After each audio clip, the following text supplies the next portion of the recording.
kenapa saya jadi, oh gila ya ternyata message-nya Yesus tuh ini gitu.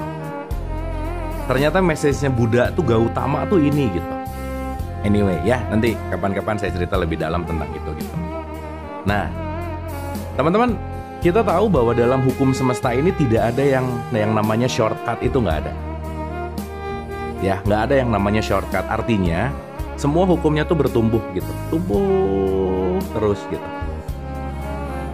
Nah, jadi buat saya, makanya kalau saya mungkin ini nggak umum ya, pemikiran yang nggak umum, karena mungkin ini sesuatu hal yang perlu kontemplasi dalam, karena kebanyakan beragama itu kan dengan dogmatis dan ngerasa bahwa agamaku lebih baik dari agamamu gitu. Makanya banyak hari ini orang yang toleransinya basa-basi.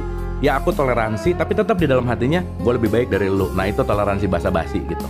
Makanya saya nggak suka menggunakan kata toleransi, karena toleransi itu artinya membiarkan. Tapi saya lebih senang menggunakan kata-kata mengapresiasi agama lain, bukan bertoleransi. Kenapa? Kalau apresiasi berarti ada embracing, acceptance gitu. Tidak menyalahkan dan membuat dia nyaman dengan apa yang dia pilih, itu namanya appreciate gitu. Beda sama tolerate, itu artinya ya udah sok kamu aku gitu lah. Meskipun nggak salah ya, balik lagi ini kita nggak ngomongin benar atau salah, terserah aja sih mau ngomong toleransi. Tapi buat saya kata yang tepat adalah toleransi umat beragama, bukan itu, tetapi apresiasi antar umat beragama gitu.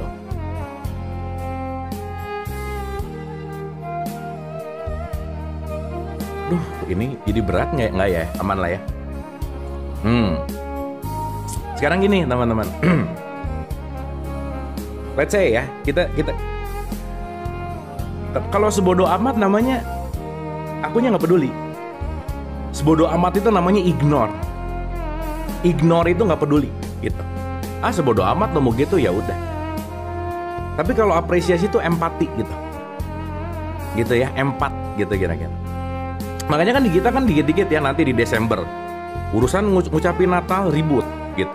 Tapi yang lucu kalau ngucapin selamat nyepi biasa aja ya, aneh gitu. Tapi kalau Natal ribut banget gitu misalkan. Kenapa? Karena ya itu tadi, terbangun dengan struktur berpikir yang padahal mau Natal, mau Maulid, mau lahir itu juga kan. Bahkan Quran aja bilang bahwa semua nabi dan rasul atau semua utusan tidak dibeda-bedakan gitu. Gitu kan, itu kan lucu ya, menarik gitu. Ya balik lagi, kalau udah mulai masuk ke ranah-ranah yang sensitif, ya begitu gitu. Makanya orang yang tidak terbuka akan susah nerima omongan ini tuh, akan susah. Anyway, teman-teman, saya mau nanya dulu ya.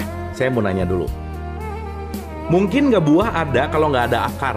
Mungkin nggak? Duluan mana, akar dulu atau buah dulu? Coba, simple question aja dulu. Duluan akar dulu atau buah dulu, yang mana? Jelas ya. Berarti kalau ada pengen ada buah dan buahnya pengen oke, diberesin dari akar, betul nggak?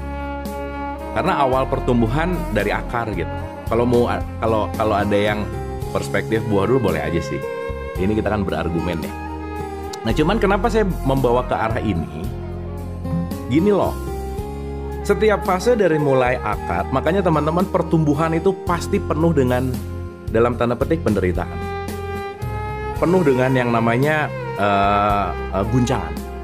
Karena dia mau tumbuh itu harus menembus tanah.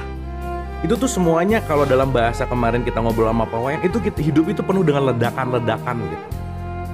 Makanya di bahasa filsafat, life is suffering, hidup itu ya penderitaan gitu.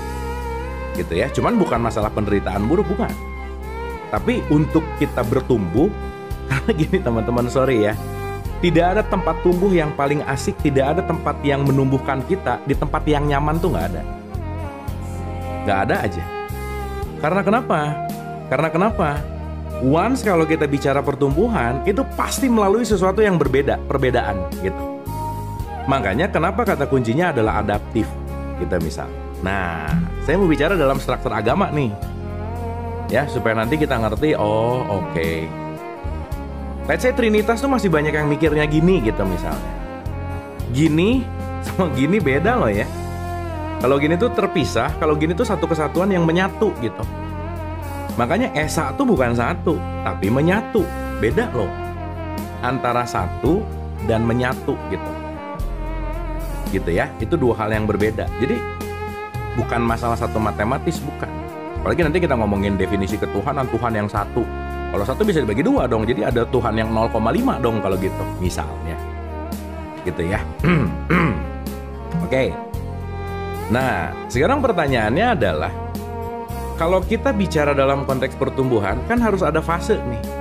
Fase 1, fase 2, fase 3, fase 4 gitu. Ya, jadi bertumbuh gitu. Ini nge-lag teman-teman? Ntar, ini kok ada yang bilang nge-lag ya? Nggak aman, kayak yang nge-lag keluar dulu aja. Nanti masuk lagi. Oke. Nah, jadi kalau ngomongin agama balik lagi, ingat ya, agama tuh kan jembatan, bukan tujuan, bukan. Karena agama itu letaknya pada apa? Identitas. Beda antara orang yang agamanya Islam dan orang Islam tuh beda. Maka orang yang agamanya Islam belum tentu Islami. Orang yang agamanya Kristen belum tentu Kristiani gitu. Ya, jadi ada jembatan, ada tujuan. Gitu. Yang bahaya adalah muter-muter di jembatan, udah ngerasa nyampe di tujuan, ngelihat jembatan yang lain salah gitu. Kan kita nggak bisa dong bilang bahwa ke Bandung itu yang paling bener lewat Cipularang. Jadi kalau orang yang lewat Puncak salah dong? Enggak juga. Kenapa? Karena tujuannya tuh Bandung gitu. Ya. Nah, cuman ya balik lagi karena kita ngelihat dari konstruksi sosial, mental, dan yang paling terlihat itu adalah secara visual. Makanya yang diberantemin itu adalah cara, ritualnya, atau dalam tanda petik ya intinya kulitnya lah gitu. Kan teman-teman kalau beli mangga bukan pengen makan kulit mangga dong. Ya. Tapi kan pengen makan isinya. Karena puncak dari mangga bukan kata mangganya, rasanya. Pertanyaan, terus harus gimana? Ada kulit. Itu syariat. Potong, dibuka, dikupas. Itu thorikoh gitu, tarekat. Begitu nyobain, itu hakikatnya gitu. Keseluruhannya jadi, oh aku tidak sekedar kenal nama mangga. Karena di sini ada tulisan mangga, terus mangga, nggak akan dapat rasanya gitu. Tapi gimana caranya mengalaminya gitu, menyatu, mengahad. Nah orang yang udah ngupas kulitnya, motong-motong mangganya, kunyah pelan-pelan, dia tahu rasanya mangga seperti apa. Nah itu yang disebut makrifat, mengenal gitu. Itu dalam perspektif tasawuf gitu. Nah sekarang pertanyaannya gini teman-teman, kan nggak jalan itu satu-satunya dong. Masa seluruh dunia ngupas mangga, yang paling benar adalah dari sini gini ya, muter 1 derajat gitu misalnya. Yang lain cara ngupasnya salah. Lah mau ngupas pakai pisau mau abis ada mangganya nggak ada pisau gimana coba? Buka, gigit dulu, makan pelan-pelan, terserah gitu. Makanya ribuan cara ya, dalam perspektif kan banyak gini. Jalan kembali kepadaku adalah sejumlah ruh yang ditiupkan gitu kira-kira. Nah jadi ini mau cerita 4 level ini, disclaimernya panjang banget. Ini anyway 10 menit lagi ya. Nah, jadi saya rasa teman-teman, yuk kita belajar. Anyway, balik lagi ya, ini sesuai dengan kesadaran aja sih. Karena kan kita cuman bisa cerita gitu ya. Dan bisa memberikan argumen, mau diterima, mau enggak, mau apa, that's your choice. Makanya saya selalu bilang bahwa saya bertanggung jawab terhadap apa yang saya ucapkan. Tapi saya nggak bertanggung jawab terhadap apa yang diterima. Kenapa? Kan wadahnya beda-beda gitu. Oke, nah contoh. Ada tanah, ini kita ngomong pakai padi aja. Jadi kalau ada leveling agama nih ya, let's say dari mulai apa? Hindu, Buddha, Kristen, Islam. Nih, layernya gini gitu. Ya. Jadi ada Hindu, ada Buddha, ada Kristen, ada Islam. Dapat ya teman-teman ya. Nah, saya melihat ya, kalau kita melihat dalam konteks yang lebih luas di helikopter view, itu bukan ada Hindu, ada Buddha, ada Kristen, ada Islam gitu, pecah gitu. Terus kan anyway juga yang bikin itu kan juga manusia-manusia juga lah ya, gitu. Mau nggak mau gitu. Cuma nanti culture-nya berbeda, sudut pandangnya beda, caranya beda gitu. Anyway, agama tuh selalu setelah utusan-utusannya tuh nggak ada gitu, by the way. Gitu. Agamamu apa om? Wah, saya udah lama nggak ditanya agama, tapi kalau saya ditanya agama saya apa? Satu sih, agama saya adalah cinta. Gitu aja supaya gampang ya. Terus kalau ada yang nanya, terus agama yang paling benar apa? Ya agama kamu, gitu aja. Nah, sekarang gampangannya gini teman-teman, ada layer nih ya. Ada stage 1, stage 2, stage 3, stage 4. Nah, kalau kita bicara dalam wilayah yang paling simpel, tanah naik jadi padi, naik jadi beras, naik jadi nasi. Saya mau nanya, dari tanah sampai nasi ada proses nggak teman-teman? Proses dong, kan nasi nggak tiba-tiba jadi nasi dong, betul nggak? Karena ketika ada tanah itu ngeluarin padi, dia mematang, dalam tanda petik memproses namanya padi. Padi diolah menjadi beras. Kan teman-teman nggak makan beras, tapi yang dimakan adalah nasinya. Betul nggak? Jadi kalau saya ngelihat dalam proses ini semua proses pematangan aja sih sebenarnya. Matang gitu. Ini dimatangkan, ini dimatangkan, ini dimatangkan, ini dimatangkan.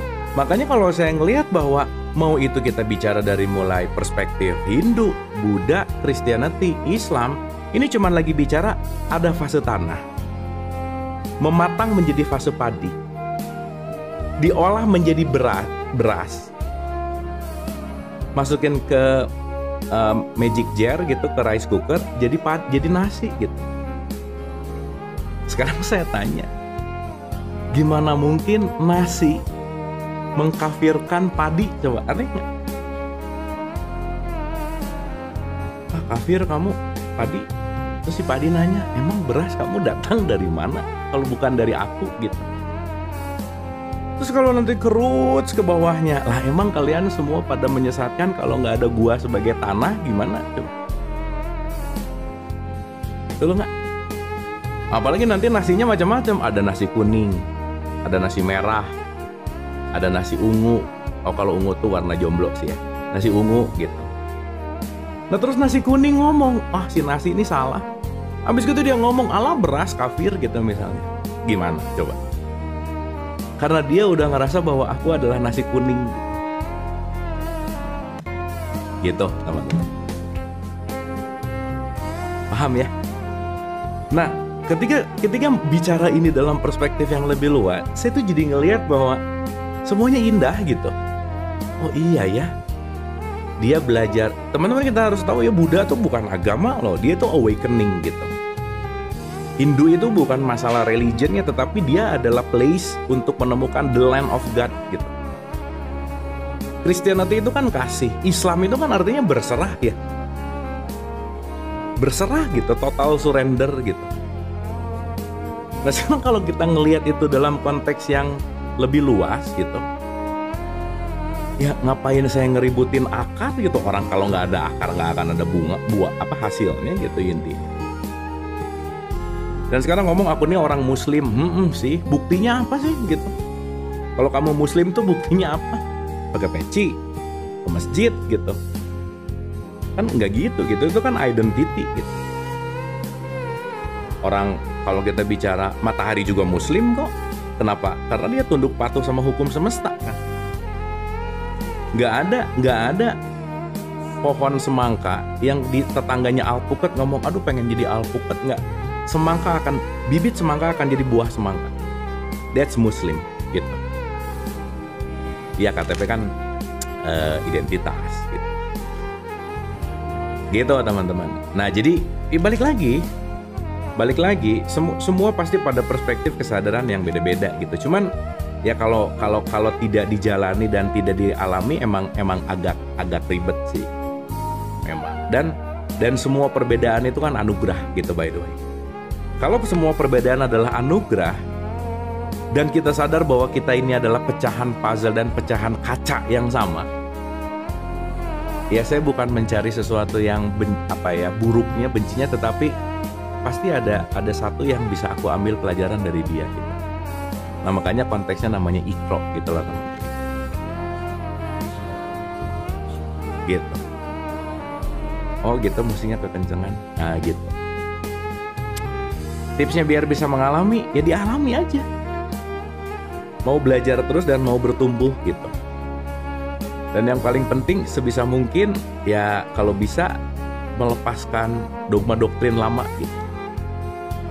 Belajar hal yang baru, menerima hal yang baru gitu. Nggak sensitif sama yang beda, apalagi benci gitu. Gitu. Nah, jadi ingat loh ya, kita bisa belajar sama siapapun gitu ya. Dan semua yang dihadirkan ke kita tuh kan pesan sebenarnya. Gitu. Nah, jadi nggak apa-apa misalkan masih ada terkotak, saya mau belajar sama orang yang seagama gitu, nggak apa-apa. Nanti pelan-pelan dia akan ngerti gitu, pelan-pelan akan paham. Tapi juga nggak selalu harus gitu ya, nggak apa-apa juga. Kan setiap Musa pasti ada Fir'aun ya, harus ada balancingnya gitu. Gitu teman-teman. Nah jadi saya rasa kalau bagus ya, thank you tuh tadi yang nanya tentang agama gitu ya, supaya kita lebih luas lah, gitu ini. Penyembah Tuhan sama agama versus agama penyembah. Iya kan ya, Tuhan kan kita udah pernah bahas ya, ada Tuhan yang menciptakan kita dan ada Tuhan yang kita ciptakan.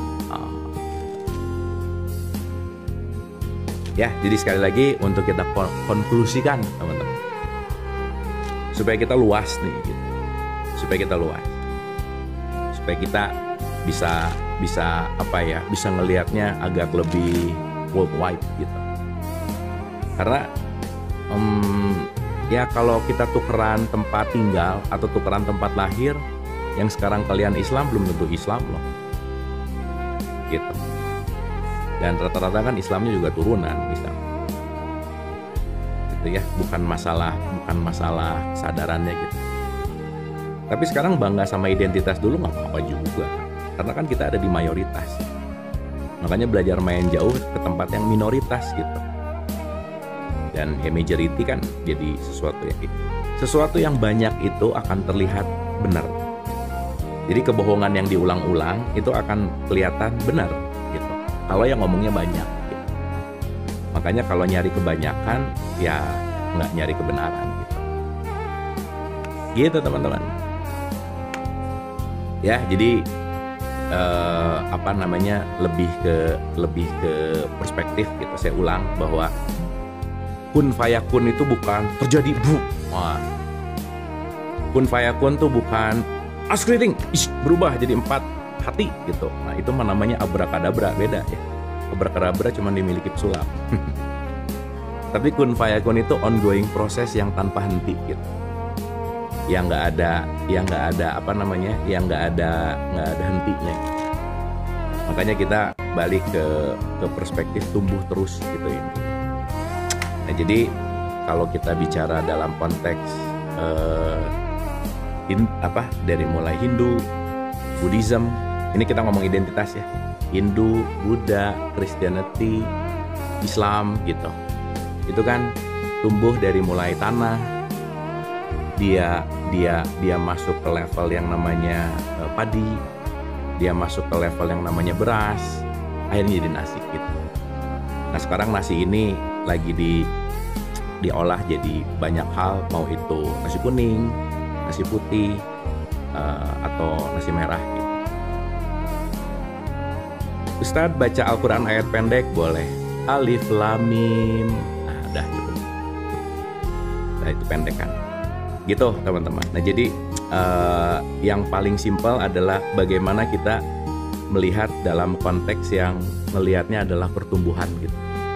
Ketika pertumbuhan dari mulai tanah menjadi nasi dan nasinya kita bisa bisa kita makan, itu melalui fase yang panjang. Gitu guys. Nah, jadi kita melihat lebih luas gitu. Kita melihat lebih perspektifnya lebih dalam. Dan ya Yasin boleh sih.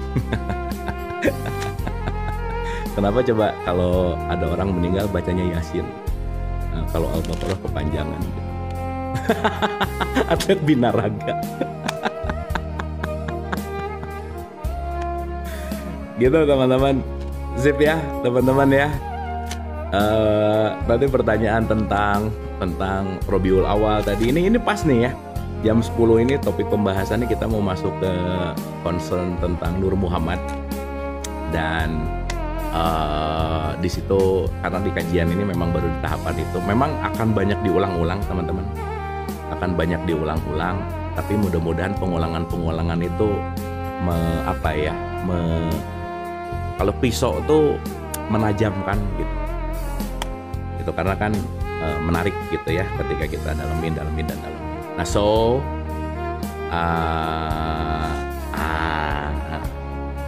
ini saya mau bacain satu statement dari Rumi. Keren banget. Rumi.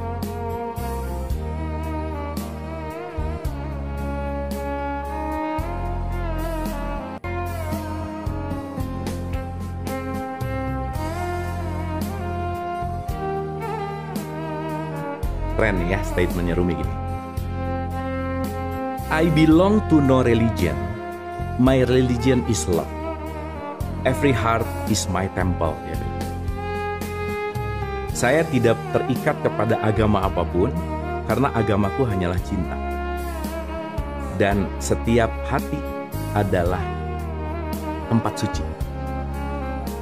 Jadi setiap hati itu adalah tempat suci. Makanya dia bilang Tuhan gak pernah ada di masjid, Tuhan gak pernah ada di gereja, Tuhan gak pernah ada di sinagog, Tuhan gak pernah. Terbukti waktu pandemi semua orang gak bisa ketemu Tuhannya di tempat sucinya gitu. Karena kenapa? Every heart is my temple. Keren. Mantap ya. Ini statement Rumi itu memang menyayat gitu ya. Benar, itulah yang disebut dengan yang namanya Baitullah. Kalau Allah dekat, ngapain Baitullahnya jauh-jauh? Gitu teman-teman. Oke guys, see you jam 10. Ini kan mau touch up dulu biasa ya, supaya fresh gitu. Teman-teman mau yang sarapan dulu boleh. Santai, nanti jam 10 kita start belajar lagi. Dapat ya, saya ulang sekali lagi. Dari mulai tanah naik ke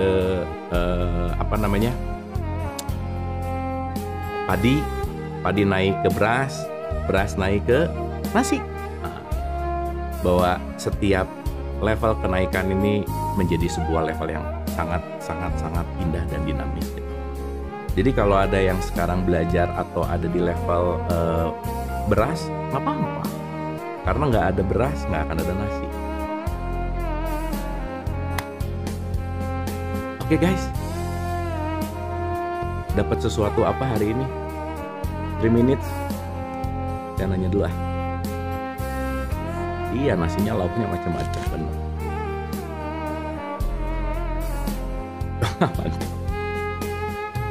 Salam padi. Nah. Ya geng padi juga nggak usah rese sama geng nasi gitu. Udah aja sih. Karena semuanya ongoing proses. Udahlah, itu indah banget. Nggak mudah sih memang, nggak mudah. Tapi kalau nggak dilatih dan nggak jalan terus, susah untuk diceritain sih. Semuanya memang penting untuk dialami gitu.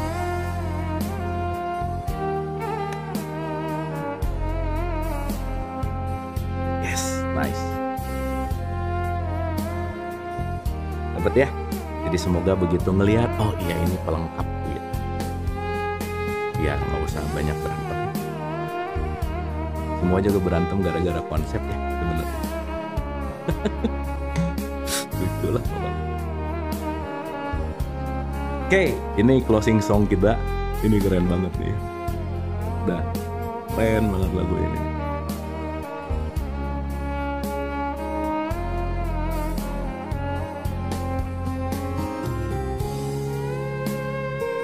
Nah, ini nanti kita bahas ya liriknya.